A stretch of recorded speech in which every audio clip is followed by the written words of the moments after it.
மத்தேயு 24:42 முதல் 51 வரை.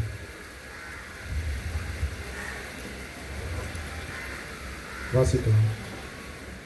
உங்கள் ஆண்டவர் இந்நாளிகையிலே வருவார் என்று நீங்கள் அறியாதிருக்கிறபடினால் விழித்திருங்கள். திருடன் இஞ்சாமத்தில் வருவான் என்று வீட்டு எஜமான் அறிந்திருந்தால் அவன் விழித்திருந்து தன் வீட்டை கண்டமிட ஓட்டான் என்று அறிவீர்கள்.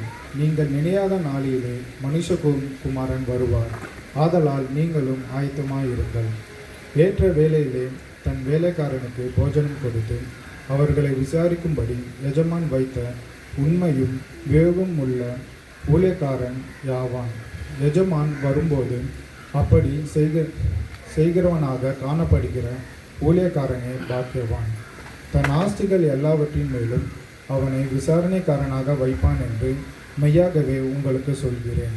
அந்த ஊழியக்காரனோ பொல்லாதவனாயிருந்து என் ஆண்டவன் வர நாள் செல்லும் என்று தன் உள்ளத்திலே சொல்லிக்கொண்டு தன் உடன் வேலைக்காரரை அடிக்க தொடங்கி வெறியோடும் புசிக்கவும் குடிக்கவும் தலைப்பட்டால் அந்த ஊழியக்காரன் நினையாத நாளிலும் அறியாத நாளிலும் அவனுடைய எஜமான் வந்து அவனை கடினமாய் தண்டித்து மாயக்காரரோடு அவனுக்கு பங்கை நியமிப்பான். அங்கே அழுகையும் பற்கடிப்பும் உண்டாயிருக்கும். ஆமாம்.